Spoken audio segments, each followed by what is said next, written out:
I would normally joke like that, Guilhoto, because he used to be on like mid-table, just playoff teams, or like obviously Immortals is a little bit dodgy. I was going to make a joke with you, like finally you're on a good team, but actually I saw the last split, so... All I'm going to say is this, listen, in the spirit of banter, I know you can take this. Yeah. All I'm going to say is this, let's just start out, we're going to have a great conversation, but isn't it true you did essentially fail to make the finals with the most expensive LCS roster of all time? Yeah.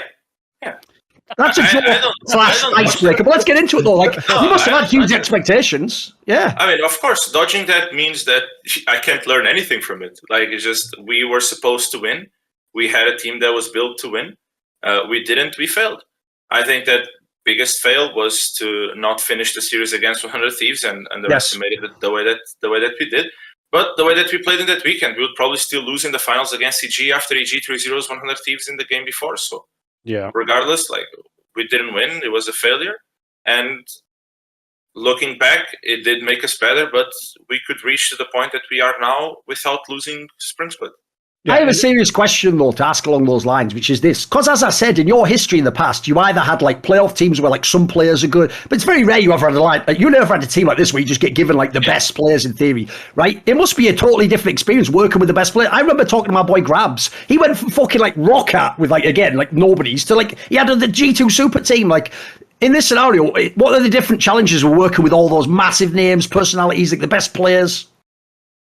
The most difficulty thing that we had to do from spring to summer was just trying to get on the same page. It's always the hardest because when you're more experienced, and especially in this team that everyone won on the team that they were in, just everyone has a very set way of how they won in the past, and that just doesn't mesh with the way that everyone won in the past.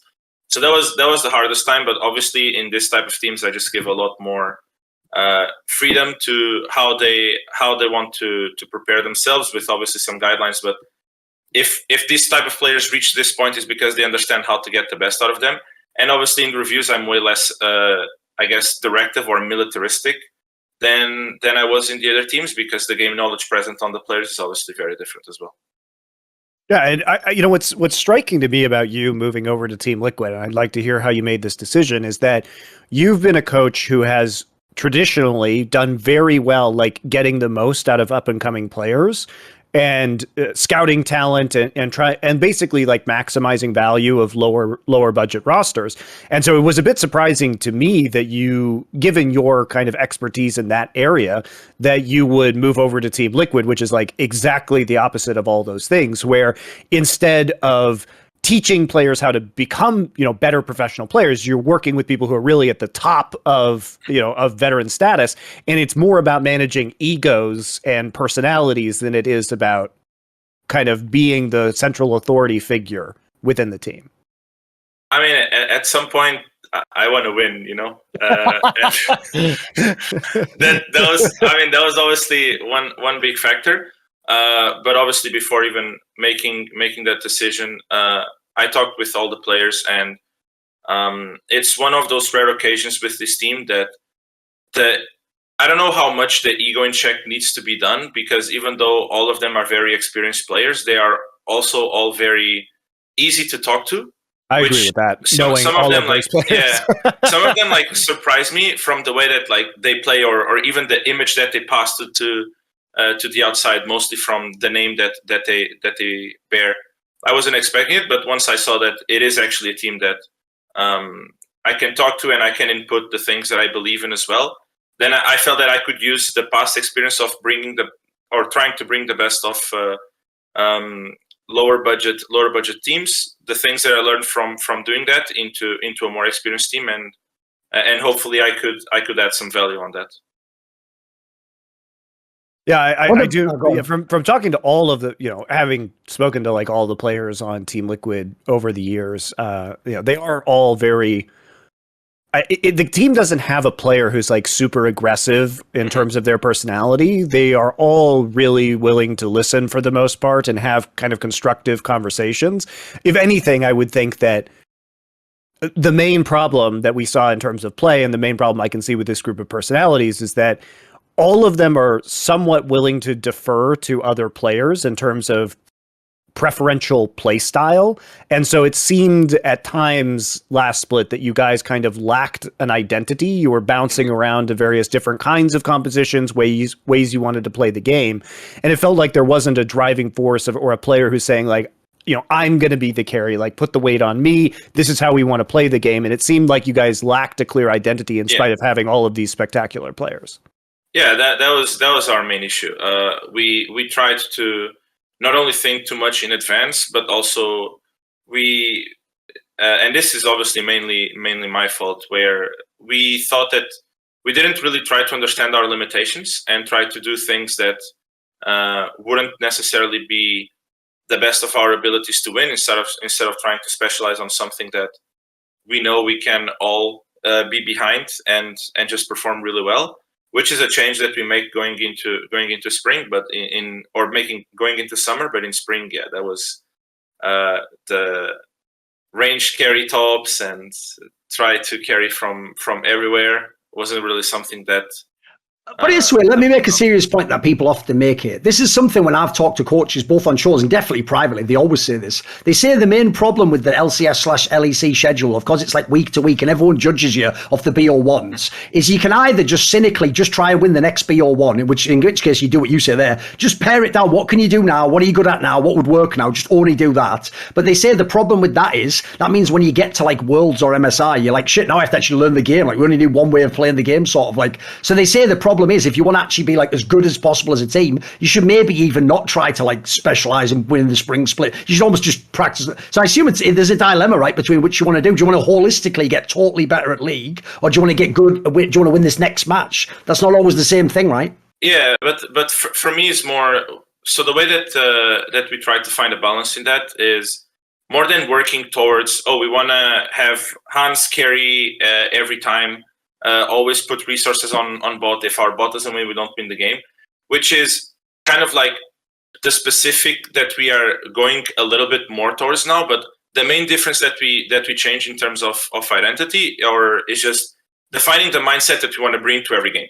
And then inside of that mindset, for us, it's easier to, as long as that mindset remains stable and broad enough that we can play different styles, then we can adapt easily. But even on this meta where it's supposed to be the slow meta and farm and it's hard to dive and whatnot, and we were the slowest team last split, it's surprising that we are literally the only team trying to always be in the enemy jungle, looking for skirmishes all the time, pushing the advantages to the limit with 2 25-minute games.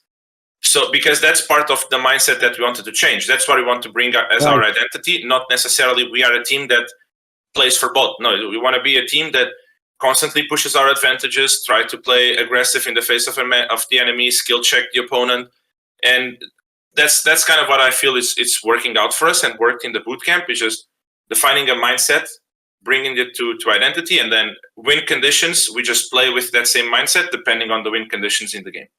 There's one player. Oh, go on, Monty. Go on. I've talked about this a lot too, but it's really hard. And what people don't understand about League of Legends is that once you are in season, it's very hard to make systemic adjustments because you're constantly just prepping for the next week of games, and you can't fix deep issues because you've been through 2 days of LCS, then you have a day off on Mondays, and then you're in for 3-4 days of scrims, but when you're trying to really change how a team fundamentally works or what a team's identity is, unless you have a break of several weeks, it's really difficult to like dive in and actually change the underlying problems.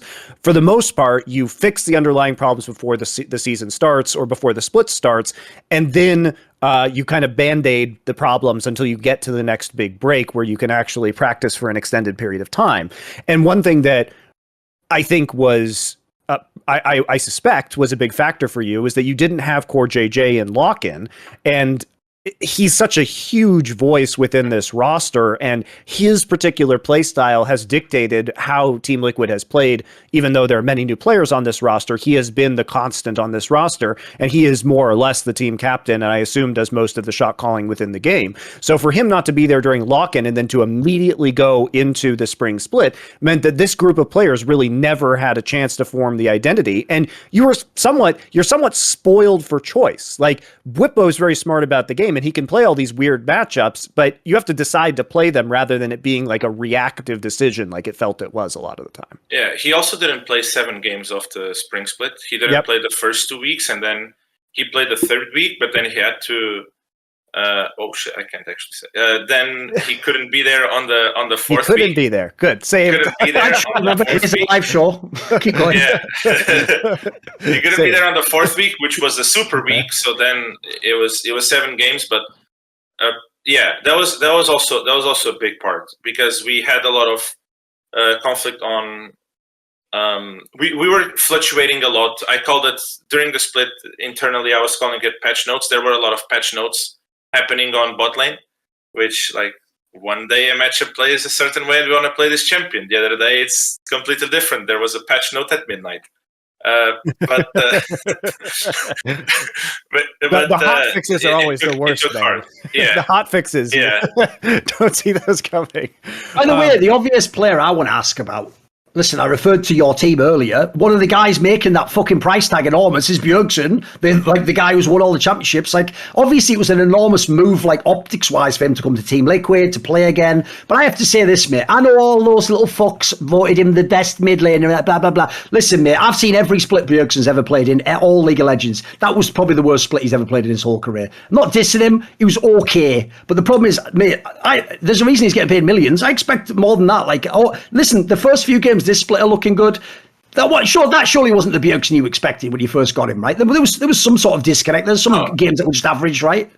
I don't know. It was hard for me to when Bjergsen joined. It was hard for me to create like an actual expectation because it was 1 year without playing, right? I've never been in a situation where I don't really know what that means. Yes. But what I did know is I saw his work ethic and the amount of effort and how he practiced.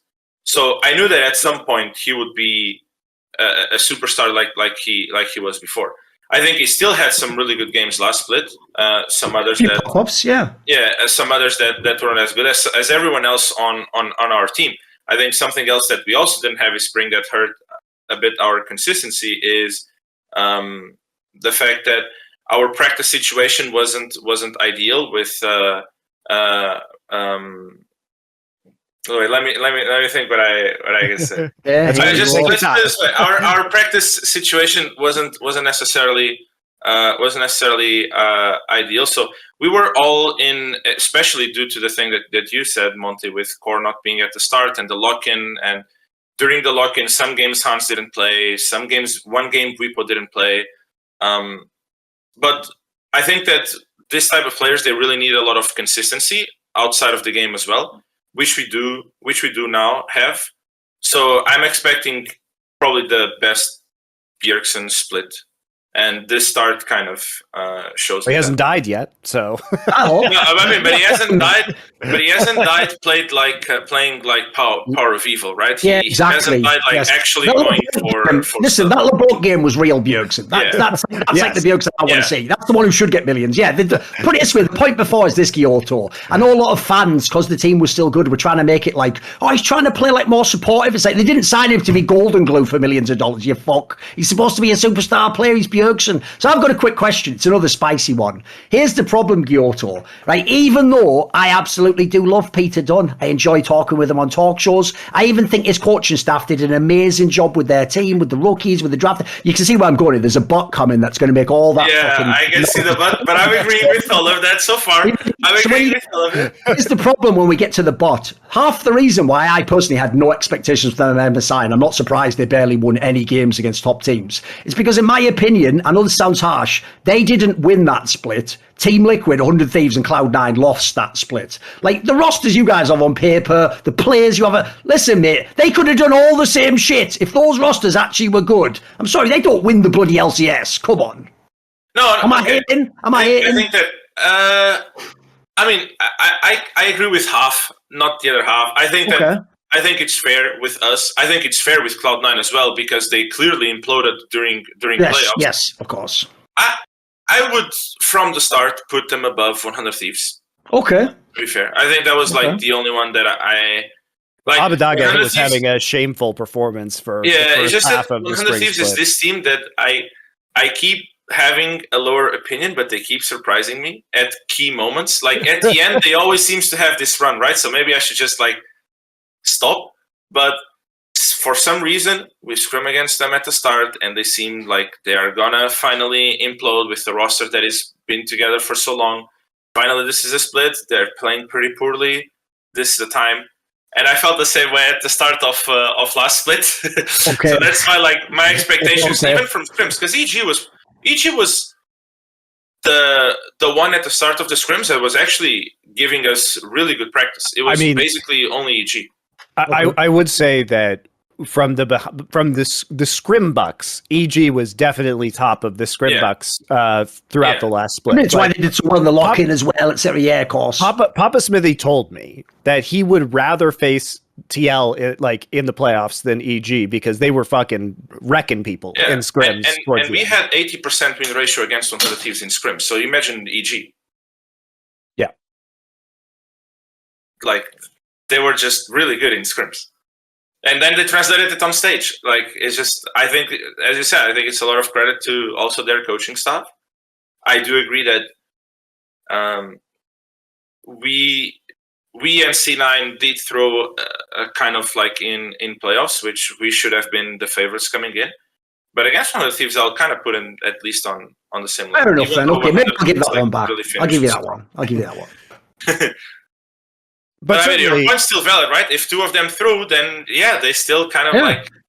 Because here's the difference. I'll complete the thought. Imagine instead of that being the spring split, it was the summer split, right? And it was for Worlds. If EG goes the third seed, perfect. That makes perfect sense. Like, they won't have expectations. You just snuck in. You're slightly better than you should have done. But that's all great, because I actually think low-key, the bad thing, unfortunately, about when people overperform, or in this case, teams just sort of let you in almost, is now they just get flamed for MSI, where it's like, those players shouldn't even be at MSI. Like, there's no way people like Danny should have to just fucking play at MSI against, like, RNG and T1. Like, bloody hell, that's too big a jump up, boys. That's too much.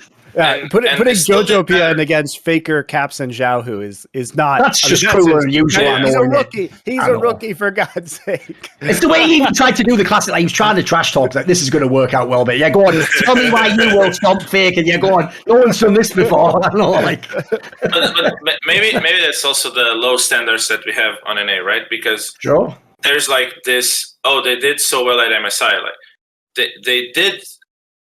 I mean, it is kind of like, I said this in an interview, and I don't know how to put it in a way that it doesn't sound too bad, but they did what they should do. We are a major region. If we are not there to at least get fourth place, then what the fuck are we doing? Like, in the past... Well, just to be clear, throughout history, we LCS has made top four fewer times than Time Warner. Yeah. So are you there to make top four? Yeah, but that's. I mean, we are, if we are to be considered a major region. Yeah, I agree. That's what it should be. The expectation, right? If we are a major region, then we can't just go to a tournament and consistently be below. Now, EG, the thing is, EG, in my head, the only thing they did is they fulfilled expectations as the LCS champions to be fourth place. But the reality is that the previous teams did not fulfill their expectations, and they finally did. Yes. So it's kind of like hard to gauge if they were above expectations or below. So I'll just leave it at that. I think that LCS, if you make it below fourth, then you failed in international tournaments. But the reality is that you failed so many times that EG making it is kind of a success on its own. Want to see more cool, funny, interesting clips based on topics from my content? Well, subscribe to this channel then, or, be a pleb and don't.